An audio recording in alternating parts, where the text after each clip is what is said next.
All right, so recording is started. Yeah, great. Look, this is fantastic. Thank you all for coming along. If you have a look in the chat room, I've added a link to a Google Doc so we can keep notes and minutes of anything that we want to cover in the meeting. There's a rough agenda. So there's a few things to have a chat about. If you've got anything else, please feel free to add them along. So just the purpose of these kind of meetings, I guess, is because one of the things that we're really wanting to do with this community is be fairly active. Like it's great to be sharing ideas and sort of having these webinars, and the last one, if you missed it, was absolutely fantastic.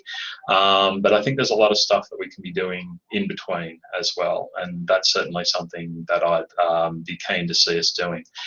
And I'm going to put up a post-it note because listening back to the recording from last week, I say a lot. So I'm going to remind myself to try not to say quite so much. So, so last meeting, Kate and Chair were going to prepare short presentations for the quality webinar on the 3rd, which is done.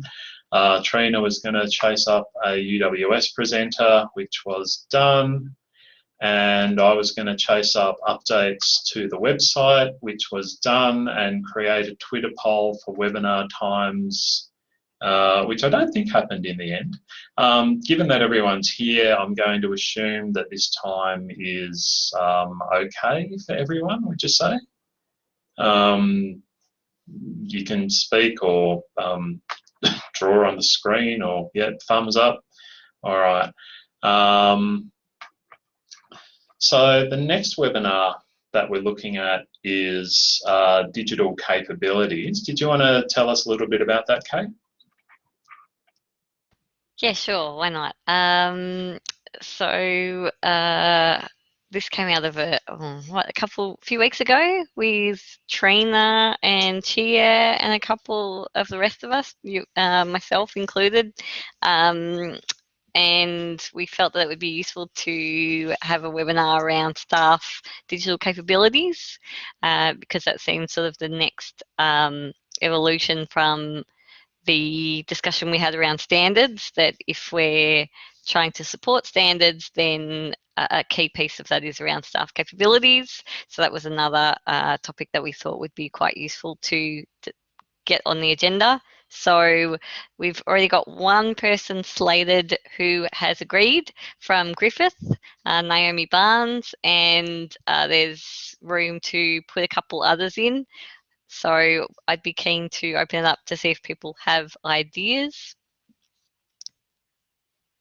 Is that enough, or do I need to say anything else? No, that's short and sweet. That's good. Yeah, so does anyone know of anyone who might be have something to say about digital literacy, digital capabilities, training programs going on around the place that you're doing? Interesting papers that you've read? Just give people a minute or two to have a think. I'm sorry, when we're talking about digital capabilities, what are you referring to? That's a fair question. I guess we're talking about digital literacy, would you say, Kate? Yes. So digital literacy, trying to support staff capabilities in terms of digital capacity and capacity in using the technologies and using the technologies for pedagogical purposes, I suppose.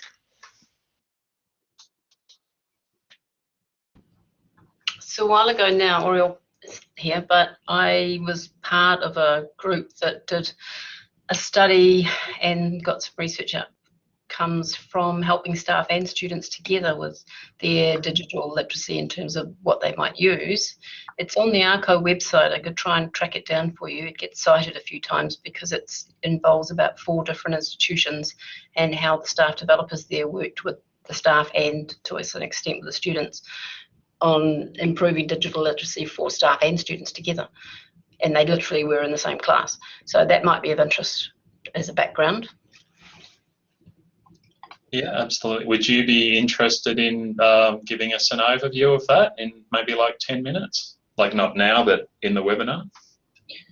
I could. Might be able to not to put you on the spot.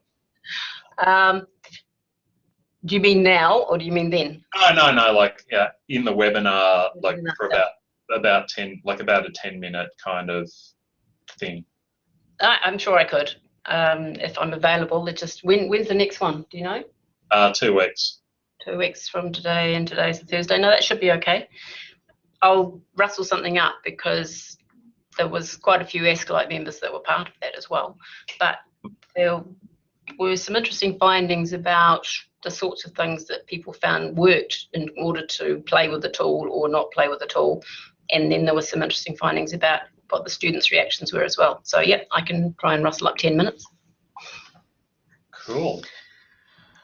This is Sue. There's also the digital capabilities that were released by DISC just a couple of weeks ago. Digital capability profiles for different roles. Yeah, I think some of you may have seen that. That's been getting a bit of a Guernsey on Twitter. Yeah, I think we tweeted that. Did you have anything to do with that, Sue, or are you just sharing? No, nothing at all. Just read it and liked it. Yeah, I did. I did stuff in there. I did have a look at the person who sort of, the lead person on the project, and I was wondering whether we could chase them up, but I realised that it's 4 a.m. in the UK at the time that we'd be running the webinar, which might be inconvenient.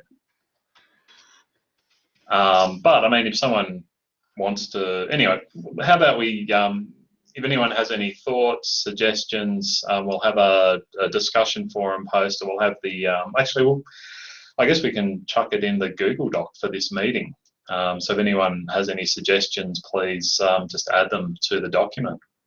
Oh, wake up. That seems unkind. All right. So the next, so everyone's aware that this is an ASCILITE special interest group. So obviously ASCILITE's quite, and you don't have to be an ASCILITE member to participate, but ASCILITE's quite interested in obviously just having a sense of who's in the group, who's an ASCILITE member, who isn't.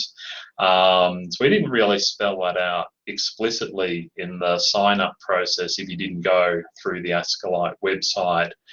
And I guess I feel a little bit bad about that. I mean, my concern has been, sort of if people have any privacy issues or concerns about sharing data or whatever else, I don't think so. Does that seem, I'm not really sure what I'm asking. I guess what I'm saying is we'd like to be able to share information, basic information, so just names and whether you're an ASCILITE member, maybe an email address with ASCILITE, and whether anyone has any concerns about that. Should we have a privacy policy, and should we explicitly say that this is what we're doing somewhere more prominent in the sign-up process? Any thoughts?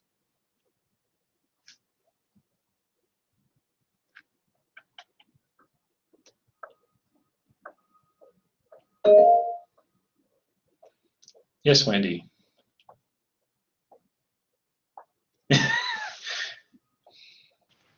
Yes, we should probably have a privacy policy.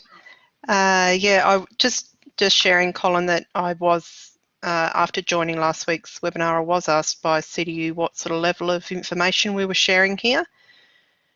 So it would be probably good, I mean, that was by another member who's familiar with the work of ASCILITE, so it probably would be good to be able to clarify that. Yeah, and I do apologise for not being clear about this. I think name, email address, which I guess gives them the institution, and just whether you're an ASCILITE member or not.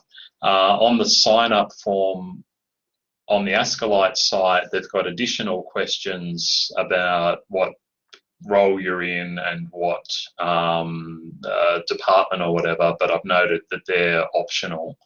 So ASCILITE really just wants to get a sense of numbers and membership, and they sort of reported back that we're literally half and half ASCILITE members and non-ASCILITE members. So yeah, it's basically just contact information.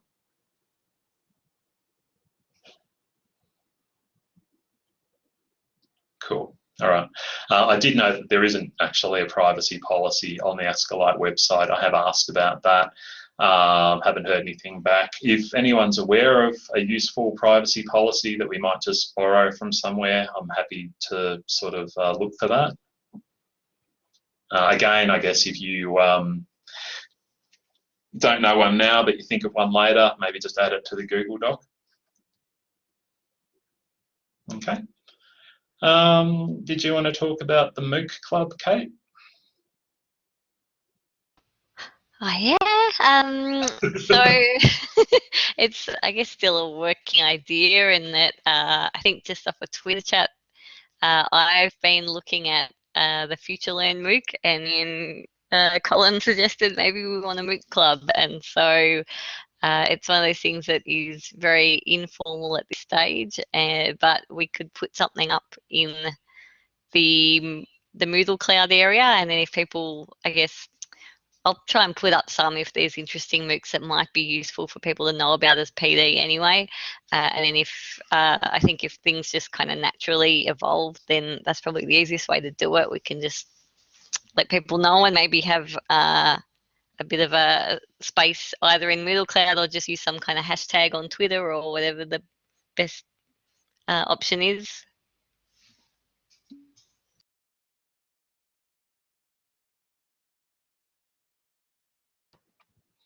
Yeah, yeah. I mean, obviously, I thought it was kind of a fun idea, and I guess when I was talking about it, I was just thinking about it in the same way that you'd have a book club or whatever. You participate in a MOOC, and then we just have like a little separate group that we sort of get together on some kind of informal way and just chat about what we've been doing in the MOOC. There's so many out there at the moment, and not all of them are of interest to everyone. Probably the best MOOC that I've done, and I was hoping it was going to be running soon, was an MITx one on evaluating educational technology. But yeah, I don't think that's up and going at the moment. And yes, Tom, I've signed on for many MOOCs and not finished a lot of them. So is this, okay, so is the Google Doc the best place for us to store this, or would people prefer like a discussion forum post? Or I guess we can keep talking in the chat too. There was going to be an edX Big Data in Education one in April. Oh, yeah.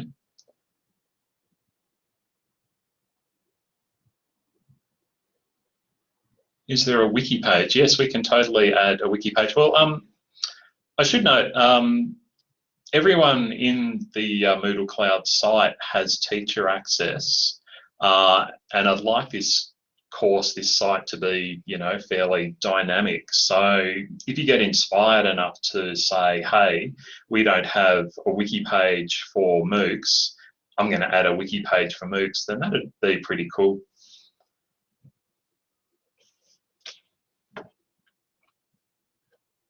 All right. It needs buy-in to stop it being too random. Do you want to expand on your comment, Wendy? Yeah, I was just meaning that if I have a fantastic idea and want to put it into the Moodle site, that might not be a fantastic idea for other people, and then it just sort of lies flat. So I think that it's good that you've given us that access to the Moodle Cloud, but there needs to be some way, like this kind of forum, where at least we can discuss it first and see if it's sort of got agreement. That's a fair point. Do people agree that it would be good to have a wiki page for MOOCs? I mean, I think the wiki page is similar to the Google Doc, except that you have to go into the Moodle Cloud to get to the wiki page. So the Google Doc is probably more open, as in I can go to Google Docs anytime. That would be the two differences. Yeah, and I'm not married to any one system. How do other people feel about? Well, I guess I have one thought, which is the more spread out all of the sites. So if everything can be aggregated at the very least, that would probably be good. It is easy to bookmark the Google Doc. Yeah, I'm in two minds. What do we think? If you put it in a Google Doc but it's within the Moodle Cloud, people could choose, I guess, either way. I mean, I like the fact that I can star and, you know, bookmark and see notifications on the Google Doc, and it's a bit easier to update. The wiki sometimes, if you, I guess there's also that issue around co-editing in the wikis, in that sometimes they're a little bit clunky, or, you know, if you do try and hit enter at the same time, you may get a clash potentially. It's probably not going to happen very often, but there is that possibility that, you know, it can't merge in the same way that Google does. But I do like the push to kind of keep it within Moodle. So as long as everything's kind of still stored within Moodle, and we're encouraged to go in there, because otherwise you sort of miss some of those conversations on the discussion forum as well.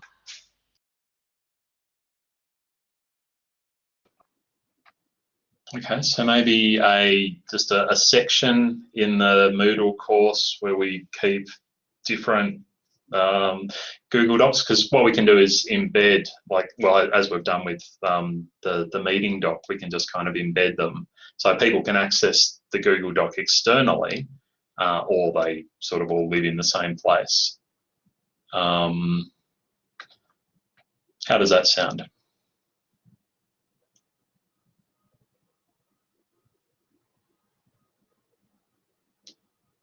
All right, okay, let's try that out for now. Oh, was that another item? No. So someone just add that to the Google Doc notes, please. All right, so the next thing was so project ideas that have sort of been discussed and sort of been on the boil and come up over the last few months. So one of the projects that kind of seems like a no-brainer, really, to me at least, is having this kind of fantastic repository of resources. And what I guess I'm talking about is, well, it's the fact that we're all working in positions where we're creating resources, often for academics, about, sort of how you do this or how you do that, how you create a quiz in Moodle, or how you make a video or whatever else. We're all creating the same things. We're all reinventing the wheel, essentially. Did I say we're all, yeah. So I think it'd just be fantastic to have a place where we're able to share all of these kind of stuff. And look, we obviously need to work out acknowledgements and Creative Commons, or however we want to sort of make that work. But essentially where you can share all of the kinds of guides and resources and references that we've been working on and just access them. Now, we've got a small problem with the Moodle Cloud site in that there's a 400 meg size limit on that. There is a free-ish kind of version of Mahara that's available called Folio Spaces that I think gives us about 5 gig. So my thought would be maybe that would be a good place to store things. But I guess firstly, do people think this is a useful idea? Would you be interested in participating in some way? And do you think, okay, I won't ask all of the questions at once. What about Merlot or something? I haven't used Merlot. How does Merlot work?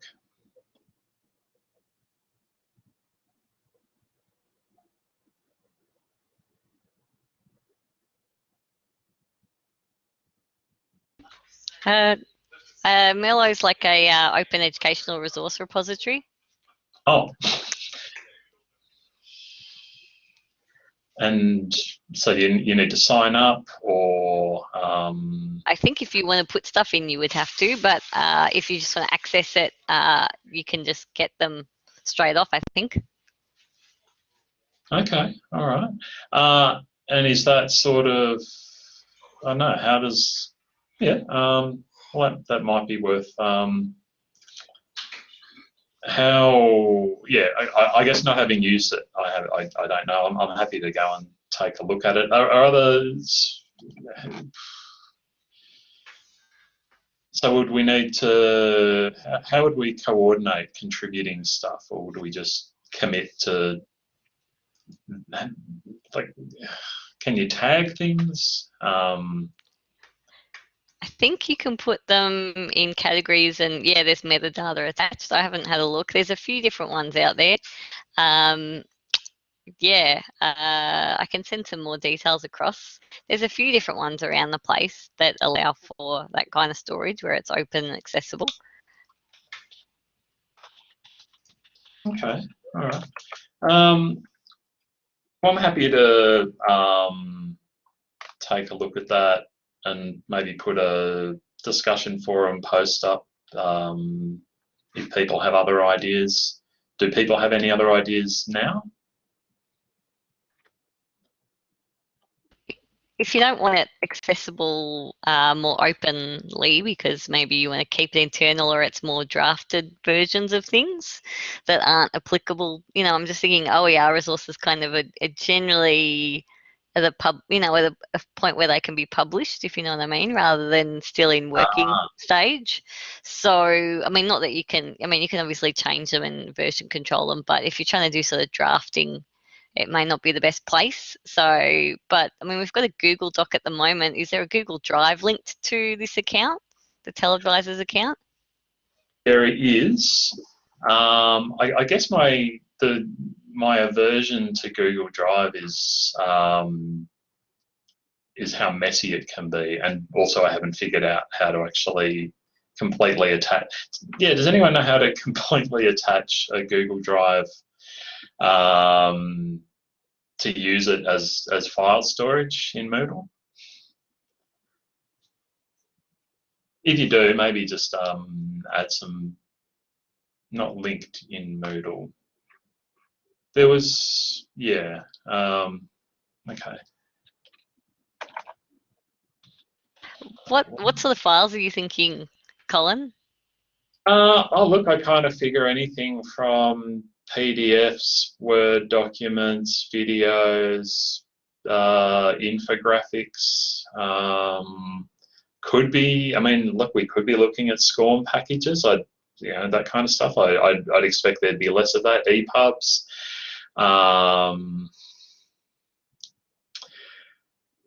Yeah, I don't know. The stuff that we build and share that we kind of all use at some point.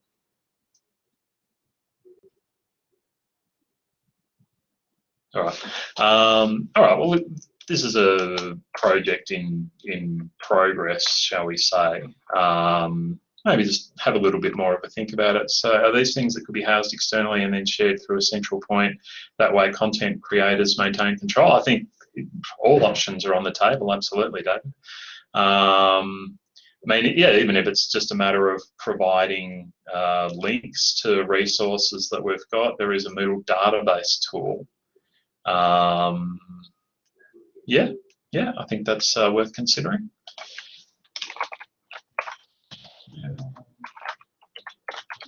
Database.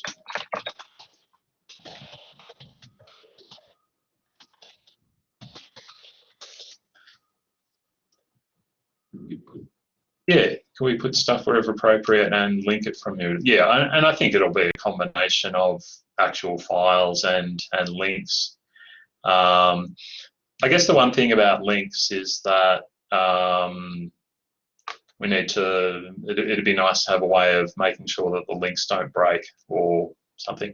I guess one of the other things I was thinking would be nice would be an ability for people to add comments or something, so that you can see there's 5 different resources on editing a photo, and that one of the resources is particularly useful if you're, you know, sort of using GIMP or something like that, maybe. That was just a sort of a secondary thought. So almost like an annotation system or something.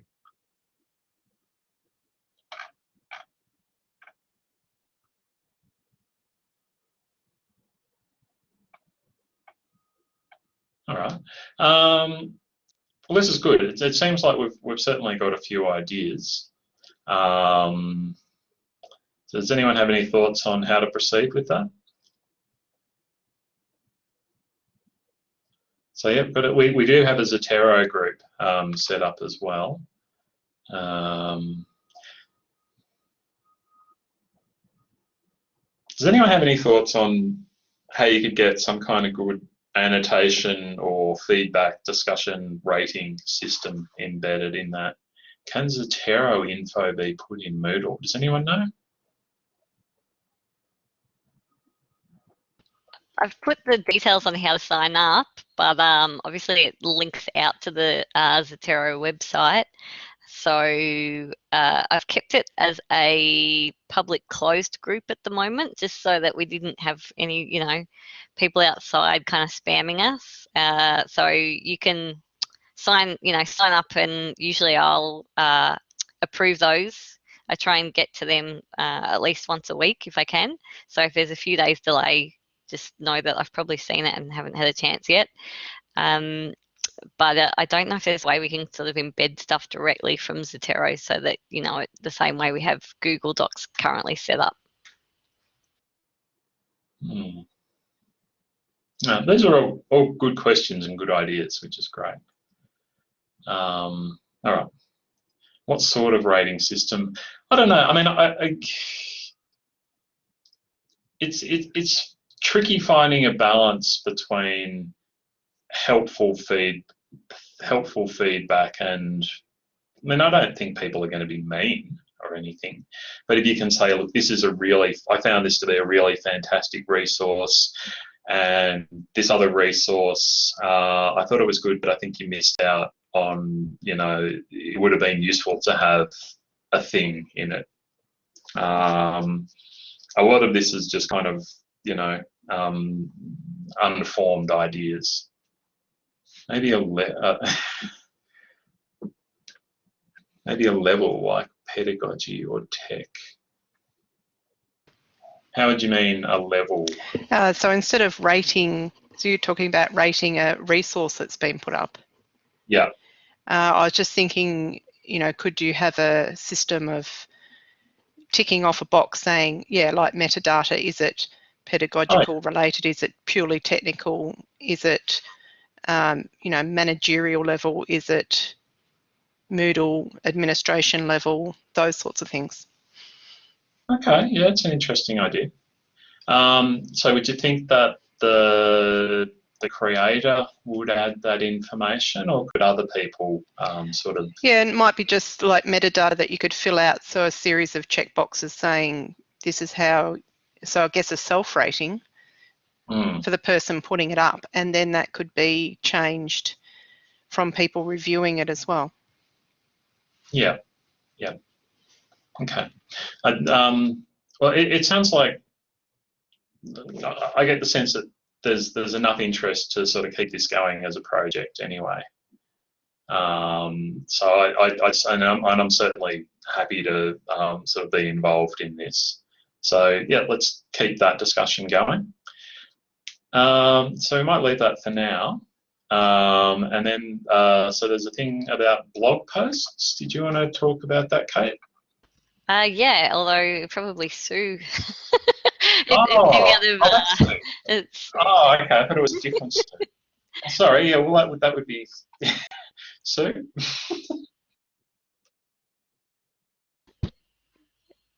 It came out of Sue's message to the group about organising a blog post for ASCILITE. So, Sue, I'm thinking you might be talking about a different Sue. Sue, yeah, I think it is, isn't it? That's what I was just thinking. I'm like, are you the same Sue or not? And then I just went, oh, maybe not. So let me see where that was. Essentially, we got asked if we wanted to write a blog post for the ASCILITE blog. So I was also thinking that I would really like to put something together for something for ASCILITE down the track, or just as, you know, related to research. And so there could be maybe something dual purpose, an opportunity to do something for a blog post and then expand on it to turn it into something research, a bit more research focused.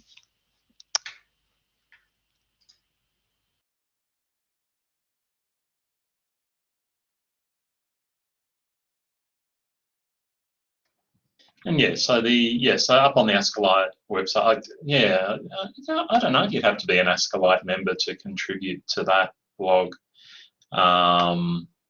Anyway, I can figure that out. But yeah, so there's a new blog, and they've been calling for contributions. And did you have any further thoughts, Kate, on what you'd like to write about, or just heading in that kind of research direction?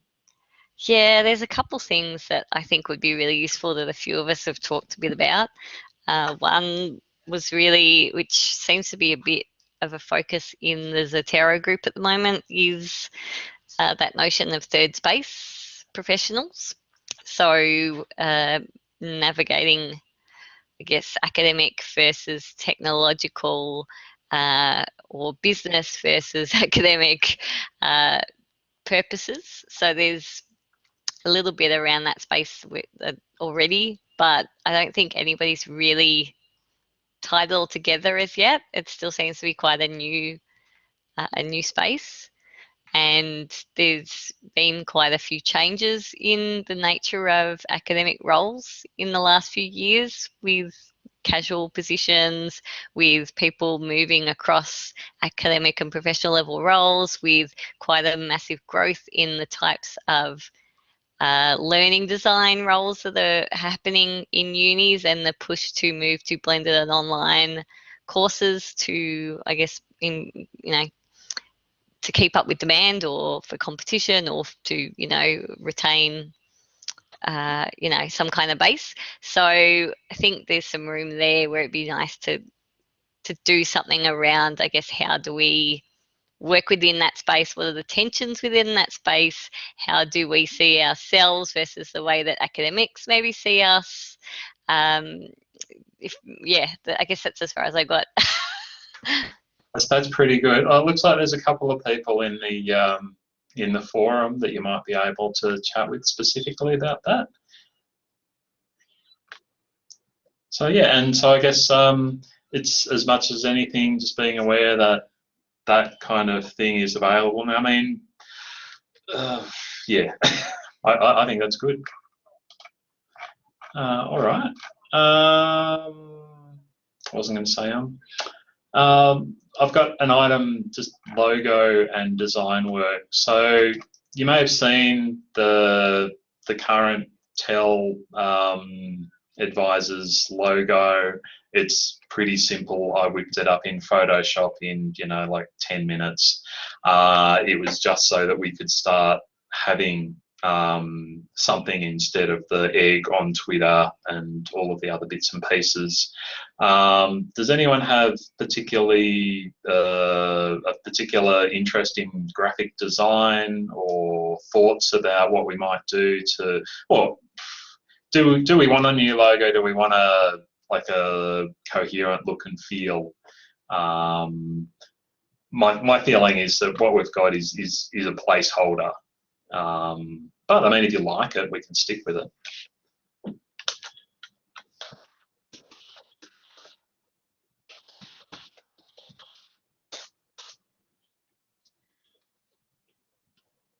Tom says keep it. Dave's happy.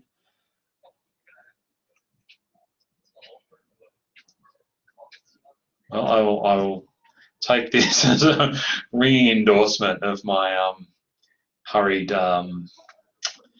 graphic design work. Okay, all right.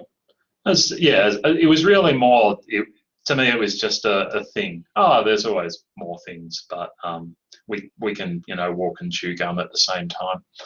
All right, fine, okay.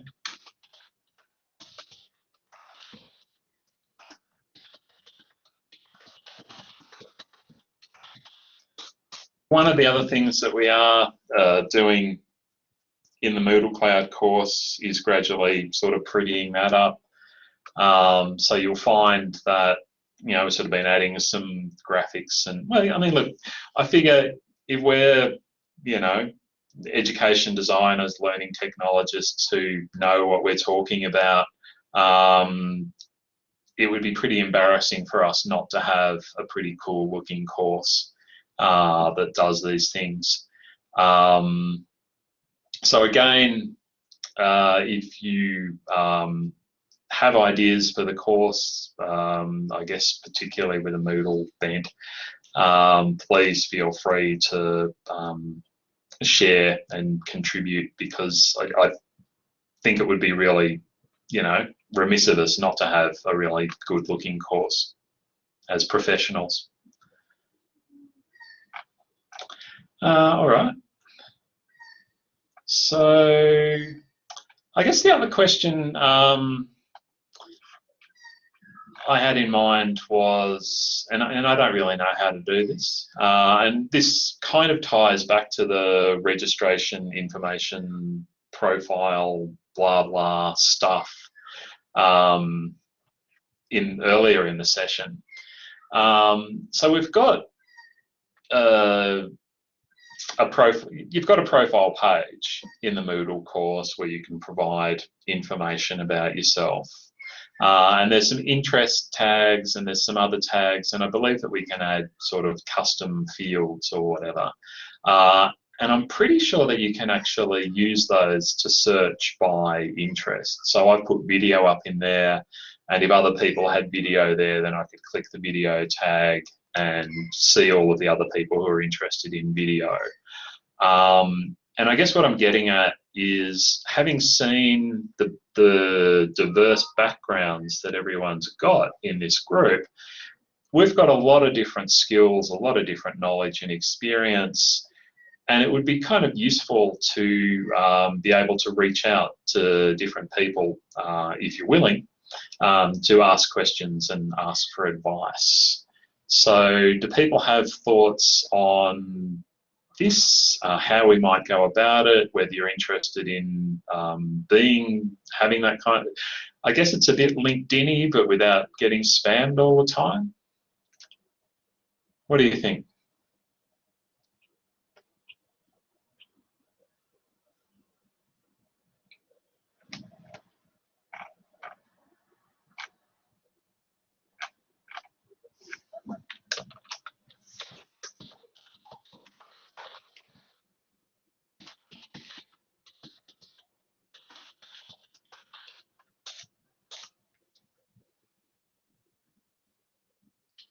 List of current use tags of profiles.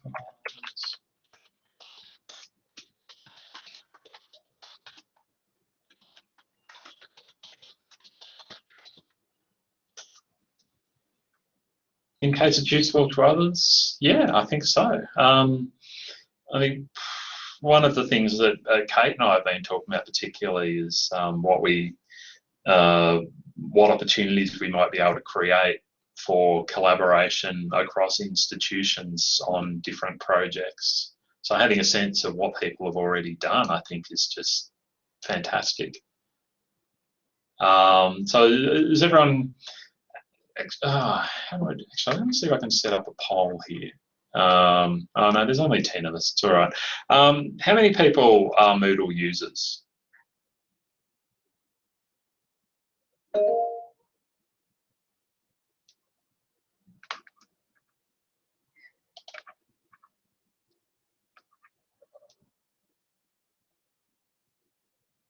So Sue, is now that you're using the TEL advisor site, or? Okay. All right. So the profile tool, I guess, is there, so that does seem like the easiest way of doing it, unless people have other thoughts. I like how you use Blackboard at Charles Darwin. So shall we then try and flesh out our profiles, add some tags, and I think there are ways of adding fields to the profile page. So we can add something on recent projects. Are there any other fields that might be useful that we don't have in the profile area?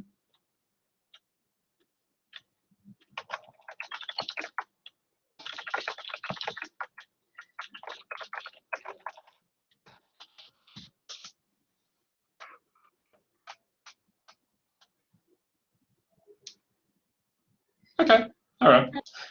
Hey, Colin. Yes. Oh, hang on. Actually, I think it's just me. No, it's all right. I found it. I just thought.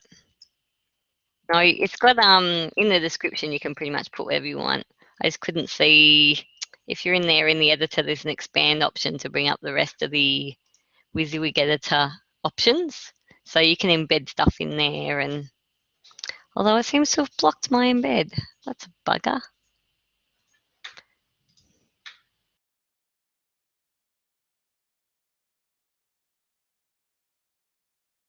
Okay, well, if you do think of anything, why don't you add that to the Google Doc, now which I appear to have just lost. Bear with me, please. It's just reopening. So did anyone else have anything they'd like to share? Any ideas, questions, thoughts, comments, observations, limericks? Anything at all, really? Oh, I actually, one of the other things was, so the next webinar, digital literacy, digital capabilities, we don't have topics lined up for the other webinars. So if you do have any thoughts about the future webinars, maybe just add them, or we can talk about them now. This is your time to shine.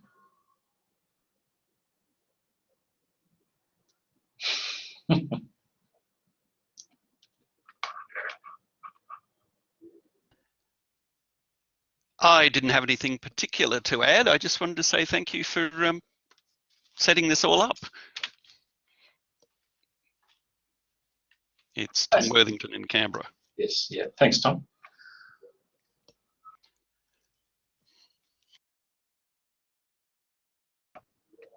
Okay.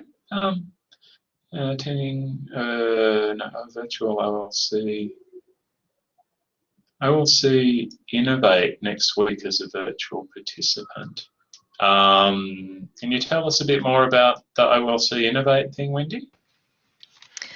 Sure. OLC Innovate's being run in New Orleans in the States, and for the first time they've got an official virtual participant option to participate in the conference. And so they've given me a complimentary ticket in relation to the group called Virtually Connecting. And so I'm going to be involved, lose out on a lot of sleep, I might add, given the time difference, but hoping to participate as much as I can April 5 to 7, OLC Innovate. They are live streaming a lot of the sessions for free, and also Virtually Connecting, which is Google Hangouts with keynote speakers. That's also freely available for people that are interested. But I'm hoping to I'll certainly be doing a blog post for Virtually Connecting, and happy to report back to this group on that experience of a paid up virtual conference experience. That'd be fantastic. Maybe at the next one of these meetings, or probably might be near the end of. So you said fortnightly. Well, okay, so these sessions run fortnightly, but we're alternating this kind of meeting with a webinar. So the meetings are monthly, the webinars are monthly. Yeah, maybe 20th. Yeah, either the 20th of April. I could aim for the 20th of April. Cool, that'd be great. Well, I'll put you down as an action person. Yeah, one of the sessions that I'm really interested in is where they're going to use robotics. So their iPads set up on a swivel arm that we can control remotely, and we're going to be like a real robot, if that's a thing, sitting on the conference tables and participating in a workshop that way. So that's certainly something that I'll be interested to see how it goes. That sounds really cool. Yeah, it certainly looks cool, and there's a fair bit of preparation time that I'm already putting into working with the crew over there to see how it works. So we'll aim for the 20th of April and get back to you guys. Excellent. And if there's so most of these sessions are going to be in the middle of the night, I assume. But you were saying there's some of the Google Hangouts will be free. Yes, the Google Hangouts. You can go to virtuallyconnecting.org, and there'll be a blog post up there very shortly about the sessions that are available. And there's also a virtual lounge on the OLC Innovate website. Thanks, Kate.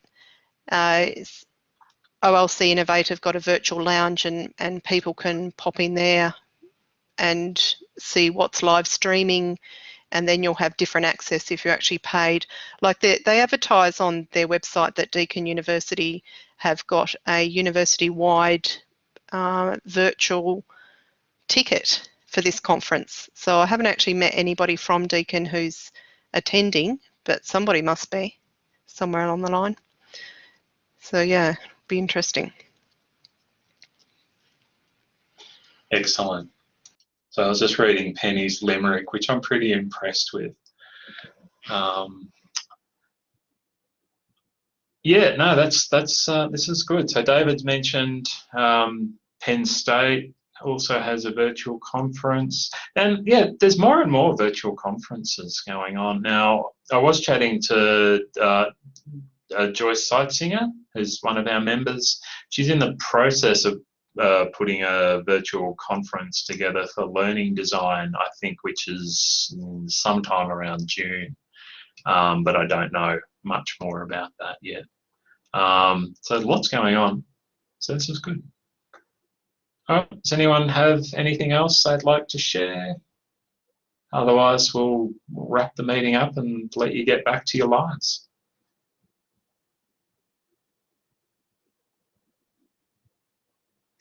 Cool. All right, I'll stop the recording. Oh, Digitech. Ah, damn. Yeah, Digitech looked really interesting.